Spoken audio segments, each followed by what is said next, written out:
Livro Palestras Íntimas, São Francisco de Sales. Palestra 4. Sobre a cordialidade.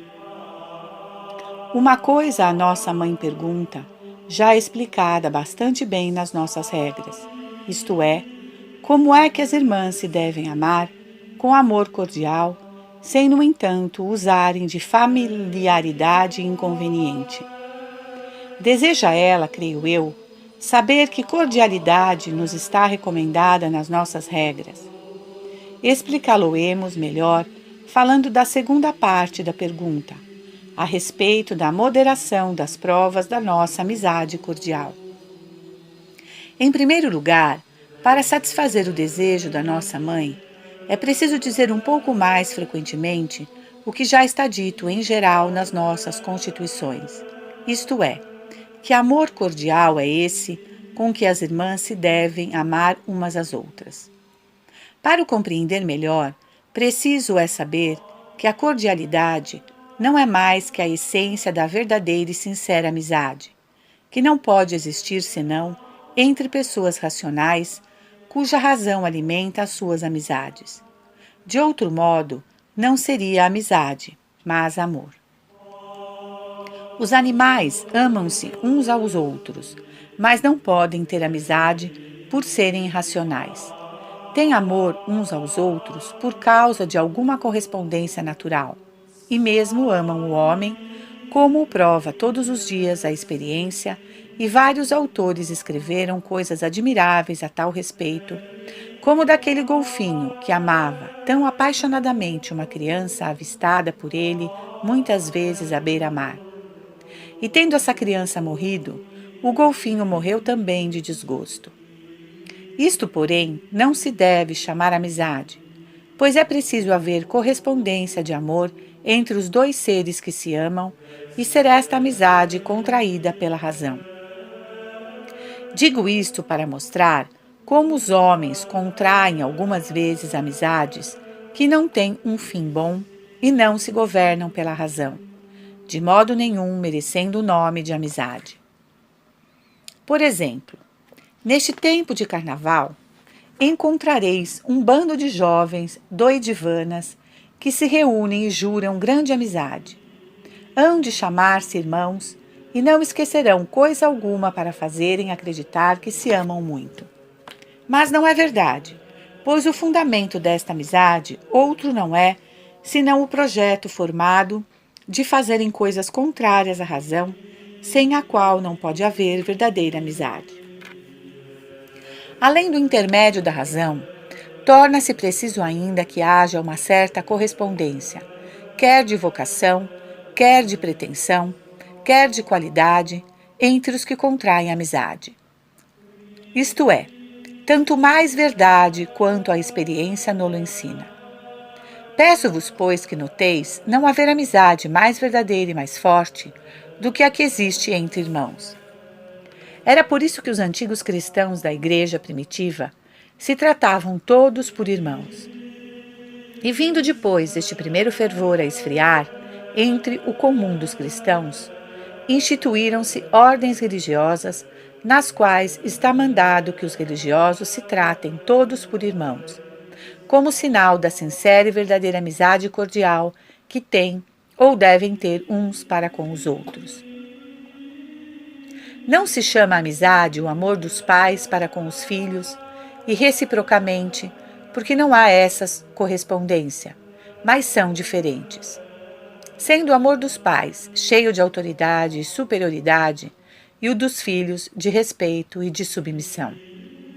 Mas entre irmãos, exatamente por ser semelhante à sua condição, existe uma amizade firme, forte e sólida, não havendo outra que se lhe compare, porque todas as outras amizades são desiguais ou feitas por combinação, como as das pessoas casadas, que dependem de contratos escritos e legalizados por notários, ou então por simples promessa, sendo assim tudo artificial.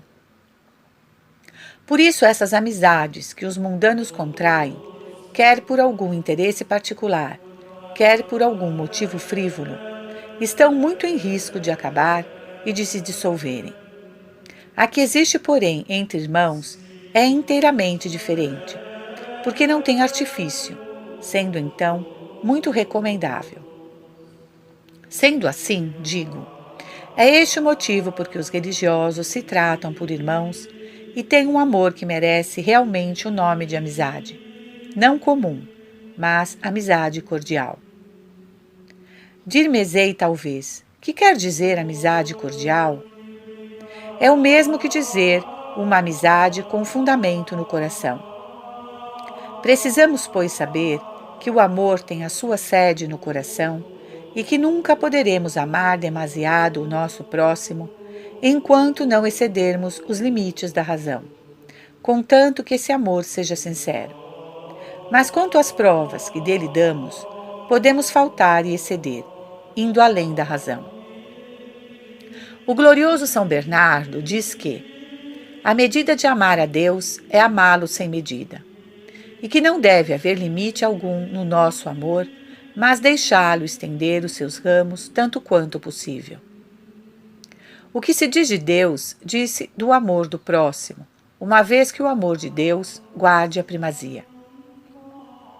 Devemos, pois, amar as nossas irmãs, não só de todo o coração, não nos contentando com amá-las como a nós mesmos, como os mandamentos de Deus nos obrigam, mas, mais do que a nós mesmos, para observar as regras da perfeição evangélica que assim o requerem. Nosso Senhor disse: amai-vos uns aos outros como eu vos amei. Isto é digno de ser considerado. Amai-vos como eu vos amei. Quer dizer, portanto, mais do que a vós mesmos.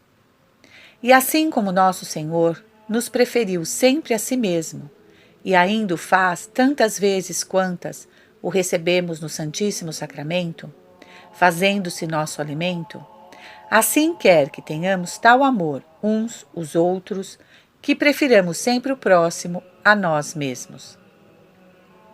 E assim como fez por nós tudo quanto podia, exceto condenar-se, pois que o não podia, nem devia fazer, porque não podia pecar, causa única de condenação, deseja, e a regra da perfeição o requer, que façamos tudo quanto pudermos uns pelos outros, exceto condenar-nos. Fora disso, a nossa amizade deve ser tão firme, cordial e sólida, que nunca recusemos fazer ou sofrer, seja o que for, pelo nosso próximo e pelas nossas irmãs. Ora, este amor cordial deve ser acompanhado de duas virtudes, uma das quais se chama afabilidade e a outra boas relações.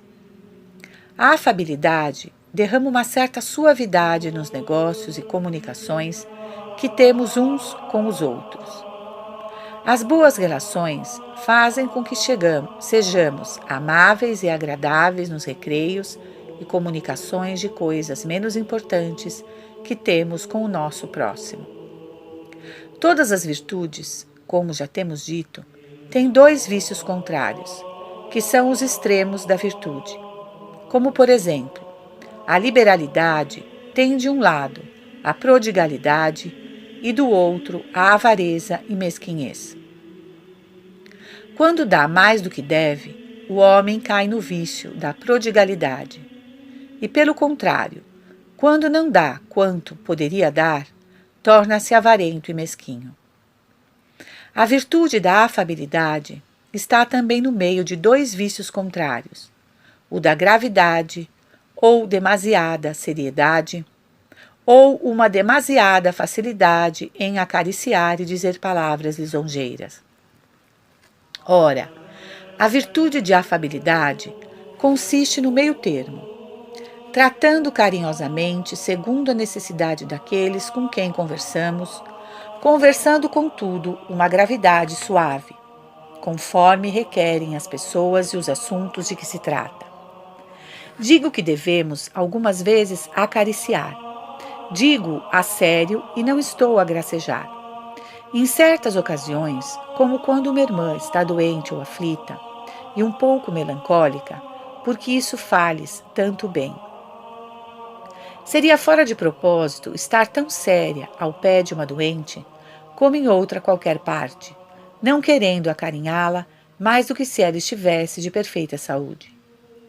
Mas também não se deve estar sempre dizendo amabilidades a propósito de tudo, lançando-as a mãos cheias sobre as primeiras pessoas que se encontram, porque assim, como a comida que leva açúcar ou sal demais ficam desagradável, elas em que o açúcar e o sal são deitados com medida ficam apetitosas. Assim, as palavras carinhosas, ditas com medida e discrição, são agradáveis e proveitosas a quem as recebe. De outro modo, não produziriam frutos, sabendo que se fazem por costume. A virtude nas conversas menos sérias requer que se contribua para uma alegria santa e moderada nas horas de recreio, para o que sirva de consolação ao próximo, de modo que lhe não causemos enfado com as nossas caras franzidas e melancólicas, ou então recusando recrear-nos no tempo para isto destinado, imitando aqueles que fazem tudo por medida e não querem falar senão depois de uma longa consideração sobre cada palavra, para verem se tudo está bem compassado e se não haverá nada a dizer. Tal é o medo que tem que nas suas palavras e ações haja que censurar, e fazem exame a propósito de tudo, não para saberem se ofenderam a Deus, mas para verem se não dão motivo a ninguém para os desestimar. Oh, na verdade, tais pessoas tornam-se muitíssimo desagradáveis àqueles com quem conversam, e faltam muito à prática da virtude de boas relações, a qual requer que se comunique franca e afavelmente com o próximo, contribuindo quanto pudermos para a sua utilidade ou consolação. Tendo já tratado desta virtude na conferência da modéstia, passo a outro assunto, dizendo que é coisa muito difícil atingir sempre o alvo que visamos. É bem verdade que todos devemos ter a pretensão de atingir o alvo da virtude, a qual devemos desejar ardentemente, seja a humildade, cordialidade ou outras. Mas, todavia, não nos devemos desanimar, nem admirar quando não encontramos a essência da virtude, contanto que procuremos estar o mais próximo possível do alvo, pois foi uma coisa que nem mesmo os santos puderam conseguir em todas as virtudes. Só Nosso Senhor e Nossa Senhora o puderam fazer. Os santos praticaram-nas com uma diferença muito grande. Que diferença não há entre o espírito de São Jerônimo e o do nosso bem-aventurado Pai Santo Agostinho? Nota-se nos seus escritos. Nada há mais suave que Santo Agostinho. Os seus escritos são doçura e suavidade. Pelo contrário, São Jerônimo era de uma severidade extraordinária e parecia muito carrancudo. Vede-o com as suas grandes barbas, com a pedra na mão, batendo com ela no peito. Nas suas epístolas, encolariza-se a cada passo. Contudo, ambos eram muito virtuosos. Um tinha mais suavidade e o outro maior austeridade de vida. Ambos, ainda que não igualmente suaves nem rigorosos, foram grandes santos. São Paulo e São João foram grandes santos, mas não igualmente suaves. A diferença dos seus espíritos vê-se nas suas epístolas. São João é todo suavidade e doçura. Por isso chama sempre meus filhinhos àqueles a quem escreve, pela grande ternura que por eles tinha. São Paulo, sem dúvida, não era menos terno, mas amava-os com um amor viril e sólido. Por isso, não nos devemos admirar se não somos igualmente agradáveis e suaves, contanto que amemos o nosso próximo com amor sincero e como nosso Senhor nos amou, isto é, mais do que a nós mesmos, preferindo-o sempre a nós em todas as coisas, e não lhe recusando nunca coisa nenhuma que possa contribuir para a sua utilidade, exceto condenar-nos, como já dissemos. É preciso, porém, que procuremos tornar exteriores, tanto quanto possível, as provas da nossa afeição, ajustando-nos o quanto a razão requer ou permite a cada um. Rir com os que riem e chorar com os que choram. Digo que devemos mostrar às nossas irmãs que a amamos, e esta é a segunda parte da pergunta, sem nos excedermos em familiaridade. A regra o diz, mas vejamos o que devemos fazer a este respeito. Isto só, que a santidade apareça na nossa familiaridade e nas provas de amizade, segundo São Paulo em uma das suas súplicas. Saudai-vos, diz ele, uns aos outros no ósculo santo. Era costume os amigos darem um ósculo quando se encontravam.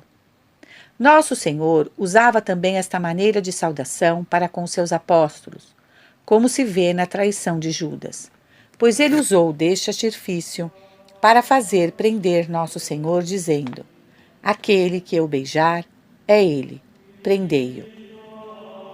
Antigamente os santos religiosos, quando se encontravam, diziam: deu graças, para mostrarem o grande contentamento que sentiam ao verem-se uns aos outros, como se dissessem ou quisessem dizer: dou graças a Deus, meu querido irmão, pela consolação que me dá de vos ver.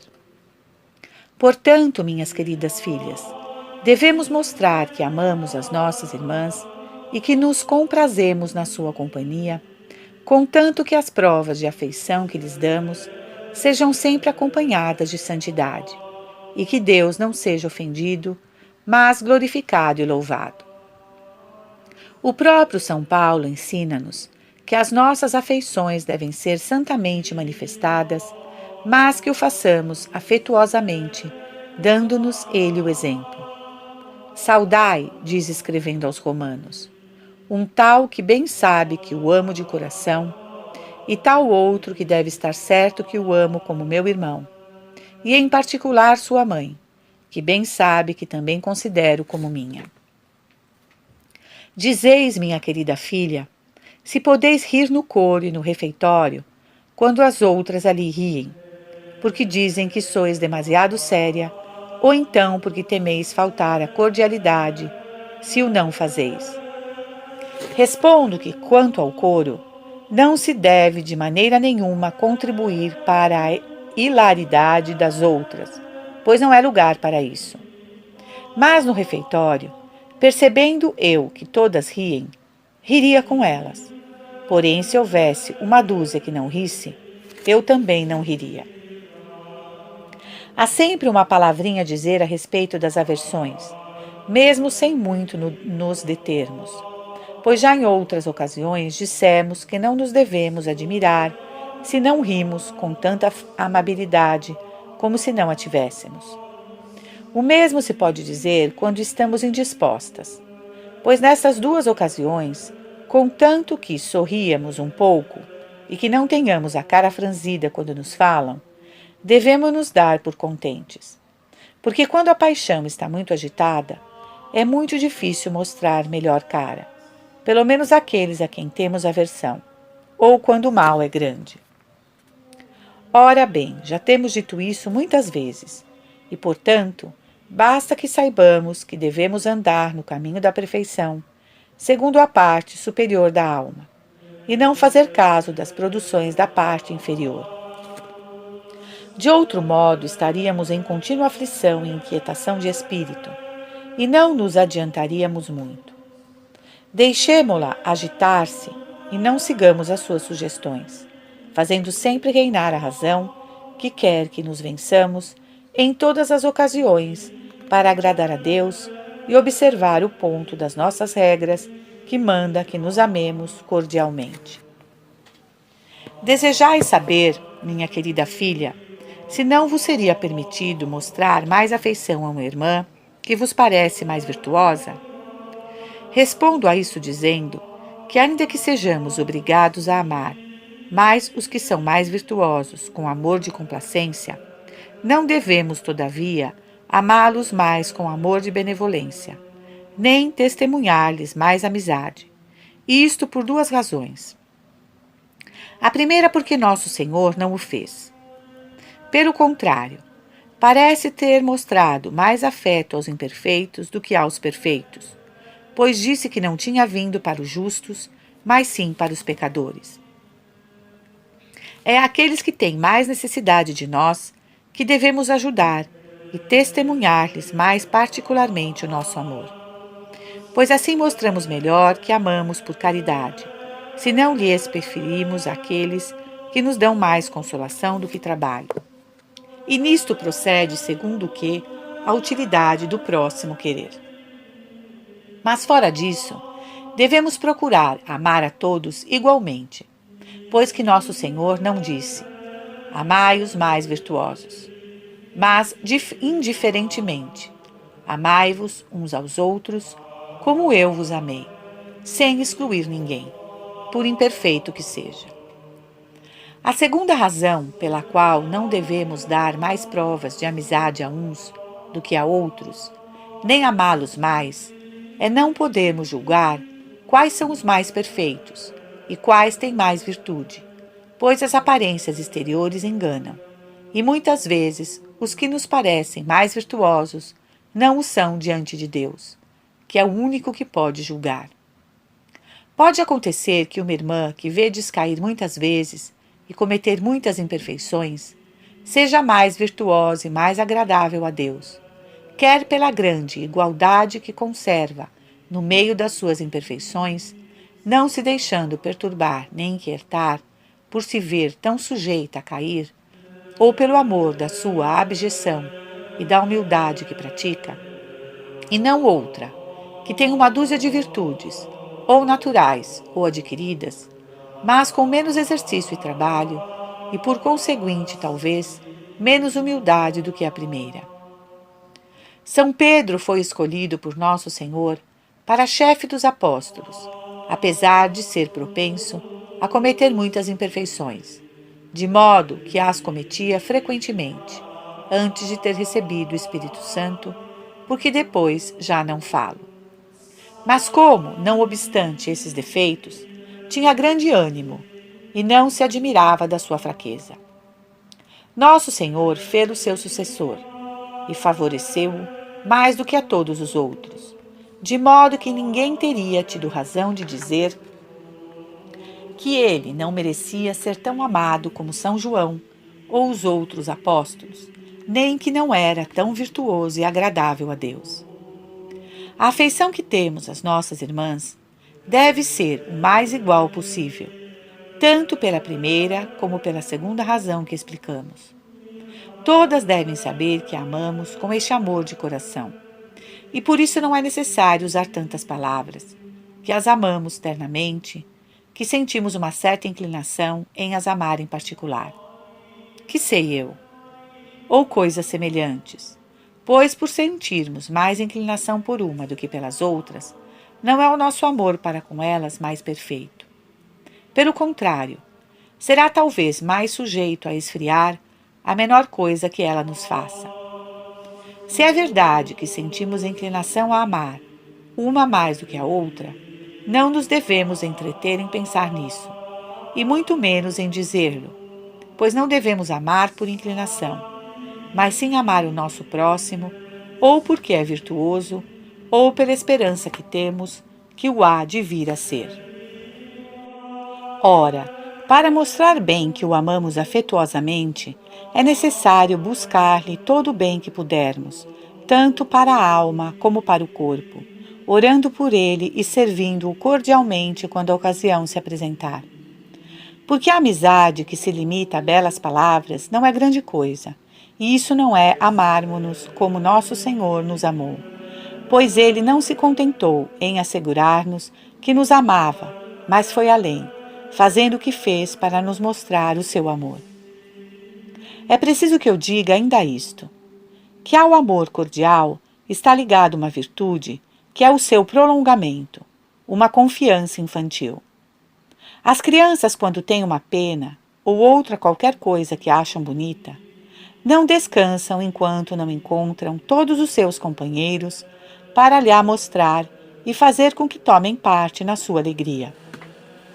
Da mesma maneira, quer que tomem parte nas suas dores, pois logo que lhes dói a ponta do dedo ou que foram picadas por uma abelha, não cessam de o dizer a todos os que encontram, para que dele se compadeçam e lhe soprem sobre o mal. Ora, não digo que devamos ser como essas crianças. O que digo é que esta confiança deve levar as irmãs a não ser reservadas em comunicarem entre si os seus pequenos bens e consolações, e que também se não importem que as suas imperfeições sejam notadas. Bem sei que se tivessem alguma coisa extraordinária, a oração de quietude, ou sei lá o que, não deviam gloriar-se disso. Mas quanto às nossas pequenas consolações e pequenos bens, quisera eu que não se mostrassem reservadas, mas antes apresentando-se a ocasião, não para gabar-se, mas com simples confiança infantil, as comuniquem umas às outras, franca e ingenuamente. Quanto ao que diz respeito aos nossos defeitos, que não fizéssemos tanta diligência para os esconder, pois, por não os deixarmos ver, não são melhores. As irmãs não pensarão por isso que não cometeis imperfeições, e essas serão talvez mais perigosas do que se vissem e vos causassem confusão, como acontece àquelas que são mais fáceis em as exteriorizar. Não nos devemos, portanto, admirar, nem desanimar quando cometemos faltas e imperfeições diante das nossas irmãs, mas, pelo contrário, regozijar-nos, que nos conheçam tais como somos. Cometi uma falta ou um disparate, é verdade, mas foi adiante das nossas irmãs que me amam eternamente e que por isso saberão suportar o meu defeito e que terão mais compaixão de mim do que aborrecimento. E assim esta confiança alimentará muitíssimo a cordialidade e o sossego de espírito, que é sujeito a perturbar-se quando conhecemos ter caído em alguma falta, por pequena que seja, como se fosse muito admirável ver-nos imperfeitas. Finalmente, por conclusão deste discurso sobre a cordialidade, convém lembrar-nos sempre que por alguma pequena falta de suavidade não nos devemos afligir nem julgar que não temos cordialidade, pois não deixamos de a ter. Um ato feito de vez em quando, contanto que não se faça com frequência, não torna o homem vicioso, sobretudo quando tem boa vontade de se emendar. Do espírito de humildade. Coisa muito importante me perguntais agora, minha querida filha. O que é fazer todas as coisas em espírito de humildade, como as nossas santas constituições ordenam que se façam? Mas antes de responder, convém expor uma coisa que vô-lo fará compreender melhor. Há diferença entre o orgulho, o costume do orgulho e o espírito de orgulho. Se fazeis um ato de orgulho, é orgulhoso. Se o fazeis a propósito de tudo e a cada passo, é o costume de orgulho. Se vos comprazeis nesses atos e os procurais, é o espírito de orgulho. Do mesmo modo, há diferença entre humildade, o costume da humildade e o espírito de humildade. A humildade é fazer algum ato para nos humilharmos. O costume da humildade é fazê-lo a cada passo e em todas as ocasiões que se apresentam. Mas o espírito de humildade consiste em nos comprazermos na humilhação, em procurar a abjeção e a humildade em todas as coisas. Quer dizer que em tudo que fazemos, dizemos ou desejamos, o nosso principal fim seja humilhar-nos e abater-nos, e que nos alegremos de achar a nossa própria abjeção em todas as ocorrências, comprazendo-nos nesse pensamento. Aqui está o que é fazer todas as coisas em espírito de humildade, e é o mesmo que dizer, procurar a humildade e a abjeção em tudo. Perguntai se é falta de humildade rir das culpas que as irmãs dizem ou das faltas que a leitora faz à mesa. Ah, certamente que não, minha querida filha, porque o rir vem sem o nosso consentimento e não está na nossa mão impedi-lo. Tanto mais que rimos e somos excitados a rir, por coisas imprevistas. Por isso é que nosso Senhor não podia rir, porque nada era para ele imprevisto, pois sabia todas as coisas antes de acontecerem. Mas podia sorrir sim, e mesmo o fazia de propósito. Os doidos riem por tudo, porque tudo os surpreende, não o tendo de modo algum previsto.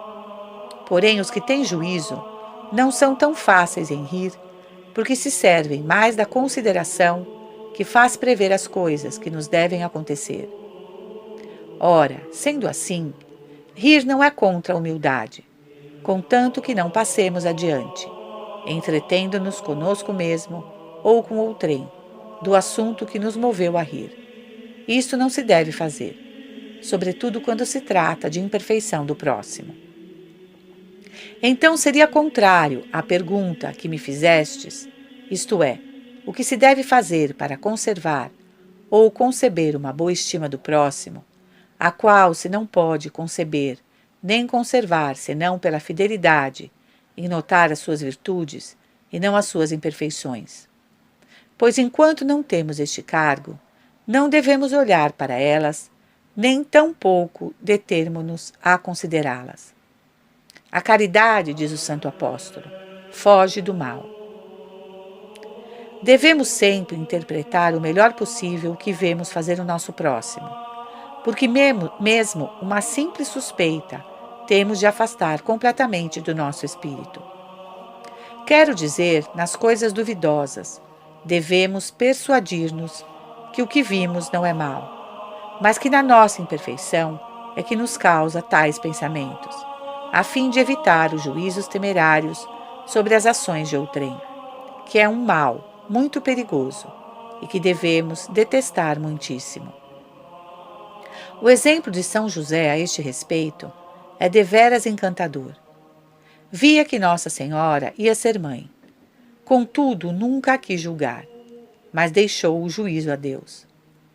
Nas coisas palpavelmente más, devemos compadecer-nos e humilhar-nos dos defeitos das nossas irmãs, como dos nossos próprios, e pedir a Deus a sua emenda com o mesmo fervor com que pediríamos a nossa, se estivéssemos sujeitas ao mesmo defeito. Que mais nos resta agora dizer? Perguntais: como poderemos adquirir este espírito de humildade de que falávamos há pouco? Ai, queridas filhas, não há outro meio senão considerar a beleza desta virtude e a sua utilidade, a fim de nos afeiçoarmos a praticá-la fielmente em todas as ocasiões, pois não há outro meio para o adquirir senão o que se emprega para todas as outras virtudes, que só se alcançam por atos reiterados. Agora, antes de acabar, é preciso que vos diga que não devemos tomar como obrigação as coisas que dizemos por simples direção e às quais nunca se deva fazer faltas. Por exemplo, o que dissemos ultimamente, que era preciso nas refeições seguir a mesma ordem em que nos servem, não se deve tomar à letra, de modo que, se servissem primeiro à sorda a uma irmã que não gosta dela quente, não possa deixá-la esfriar, assim como uma que não goste dela fria, porque lhe parece goma, pode tomá-la quente.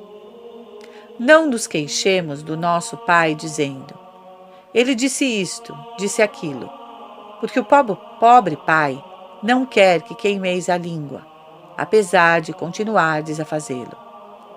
É necessário sermos simples. Uma irmã que estivesse muito enjoada não deveria comer de tudo sem escolha, mas tomar o que melhor pudesse comer. Aquelas que fizerem o que dissemos ou dizemos, ultimamente farão bem. As que o não quiserem fazer, não estão a isso obrigadas.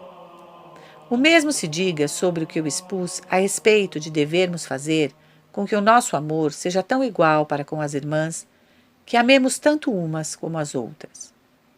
Entende-se na medida do possível, pois não está na nossa mão sentir tanta suavidade no nosso amor por aquelas com quem temos menos conformidade e correspondência de gênio, como pelas outras pelas quais temos simpatia. O grande São Bernardo, sobre as palavras do Salmo, Et quam bonum, ó como é bom, diz ver os irmãos habitarem juntos, porque a sua união parece-se com o bálsamo precioso que se derramava sobre a cabeça do sumo sacerdote Arão e era composto de todos os óleos odoríferos que se podiam encontrar. Quer ele dizer, o amor cordial que os religiosos têm uns aos outros, essa união que têm entre si, faz um bálsamo precioso composto das virtudes de cada um em particular. Porque não há nenhum, por miserável que seja, que não tenha algumas virtudes que são óleo odorífero. E essas virtudes estão unidas pelo amor cordial e fazem um bálsamo tão precioso que é próprio, pelo seu bom odor, para ser derramado sobre a cabeça do sumo sacerdote, que é nosso Senhor. Exala diante dele um perfume sem igual e faz com que as irmãs, que se conservam nesta desejável união, lhe sejam infinitamente agradáveis e dignas da sua vocação.